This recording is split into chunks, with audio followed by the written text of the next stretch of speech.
Igbo de samo una sala chi gerenu na akwụkwọ akụkọ nke tata bụ Tuesday ahịa afọ abalị mbụ nke ọnwa nnọọ afọ 2025.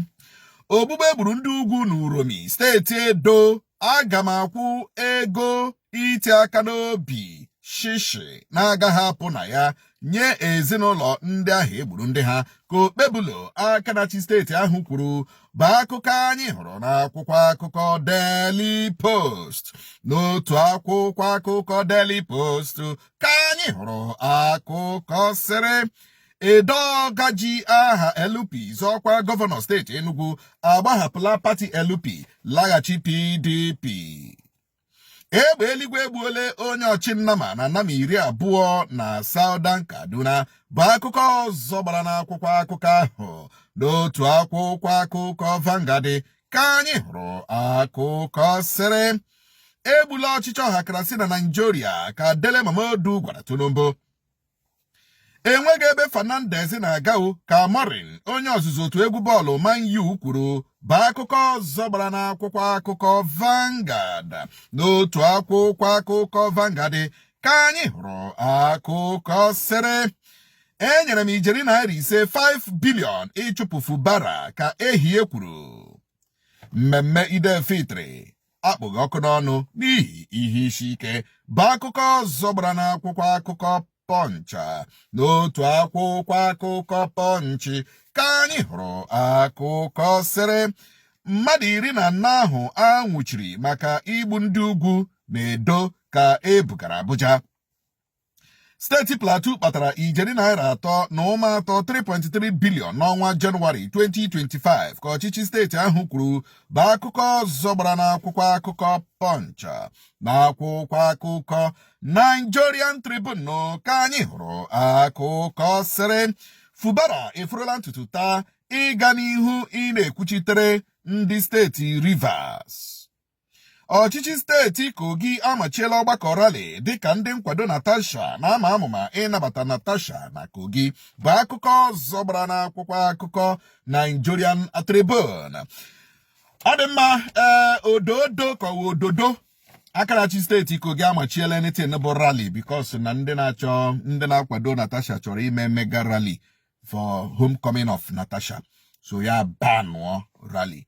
That is Nigerian politics for you. Very terrible, very crude, very crooked, very unintelligent. That's the problem we have here. Because Natasha, Obru no Ahia Bello, will you ban rallies? No. Ọdịmadịka ka ahụ na-ewu Fernandez Amorin onye isi ọzụzụ otu egwu bọọlụ Man U ekwuole na Fernandez enweghị ebe ọ na-aga because anyị na-anụ kepụ na Fernandez chọrọ ịpụ na Man U. But Amorin apụtala na meda ndị mmadụ obi na-ekwu na Fernandez is going nowhere, na ọ ya anọgide ọ ga-ahụ ishie na Man U. It's a good one for ndị Man U anyway. Ọ dị Edoga ji aha LP zọkwa gọvanọ steeti Enugwu, agbahapụkwala LP laghachikwe back to PDP oshi gbapụta. Yes, ọ nọ na PDP before makapụ baa LP nara tiketi. Azọdịte Peter Mbe merie ọ nọọla na pịam ọmapụkwala na ọmabakwala back to PDP. Ọ dị mma, egbugbe egburu ndị ugwu na Uromi steeti Edo. Akarachi steeti ahụ ekwuole that we pay full compensation. Na ọ gaghị ewepụ ya shishi, ọ gaghị ewepụ ya naira, ọ gaghị ewepụ ya tọrọ, ọ gaghị ewepụ ya ọ ga-akwụ full compensation to ndị family ndị a egburu ndị ha na Uromi steeti Edo. Ọ dị mma dịka nke ahụ na-ewu ndị Muslim na-eme mmemme Ide Fitri na-eme ya na low key because ihe isi ike jikwe ha aka. So these years Ide Fitri on a low. Ọgụ obodo n'obodo n'Ọshụn Adeleke eyiela egwu ịchụtụ onye eze ọbụla alụrụ ọgụ n'obodo ya n'oche eze. Bụ akụkọ ọzọ gbara n'akwụkwọ akụkọ Nigerian Tribune. N'otu akwụkwọ akụkọ The Nation ka anyị hụrụ akụkọ sịrị Burkina Faso agbagharala ndị agha 21 mara amụma ịkwatu ọchịchị ndị nkịtị n'afọ 2015. aka ọchịchị etiti ekwesịghị ịdị na nkewapụta ọchịchị kansụl ka Oyobode kwuru bụ akụkọ ọzọ gbara n'akwụkwọ akụkọ The Nation. N'otu akwụkwọ akụkọ The Nation ka anyị hụrụ akụkọ sịrị mgbaghachi Natasha, INEC ga-eme ntụliaka elu referendum n'abalị 19. APC, LP, PDP ga-eme ntụliaka elu praịmarị maka ọkwa gọvanọ steeti Anambra n'ụbọchị Satọde izu ụka bụ akụkọ ọzọ gbara n'akwụkwọ akụkọ Tuzudee. N'otu akwụkwọ akụkọ Tuzudee ka anyị hụrụ akụkọ sịrị Akarachi steeti ji gawa agbagharala ndị mkpọrọ mmadụ 10. Ihe ụfụ ka na-abịa ka Trump gwara ndị agha nnupụ isi na Yemen na ndị nkwado ha na Iran.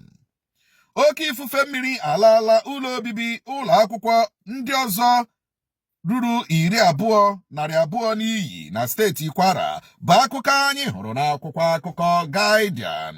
N'otu akwụkwọ akụkọ Guardian ka anyị hụrụ akụkọ sịrị Tompolo akwadola Tinubu ichi ugboro 2. BBC ekwuole na ụkọ ego ji aka ga-eme ya kwụsị ụfọdụ ihe omume ọ na-emere ọha na eze bụ akụkọ anyị hụrụ n'akwụkwọ akụkọ Daily Trust. Ọ dị mma dịka nke ahụ na-ewu kpọmkwem n'ụbọchị Satọde izu ụka ka LP, PDP na APC ga-eme ntụliaka elu praịmarị ha maka ọkwa gọvanọ steeti Anambra bụ nke a ga-eme ntụliaka elu ihe n'ọnwa Nọvemba 2025. Soludo sole candidate for Abia. So APC, LP, PDP ga-emezi ntụliaka elu chọpụtasị ndị ha na Soludo ga-alụ ya bụ ọgụ. Ọ dị mma dịka ka ahụ na-ewu INEC ekwuole na ọ ga-conduct referendum in 90 days.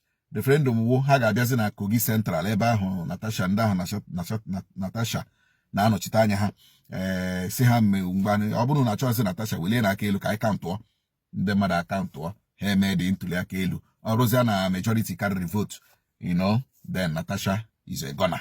Mana ọ bụrụ na onweghị ndepụtara that day Natasha is a stayer. Ihe nwune m ọ dịma dịka ka ahụ na-ewu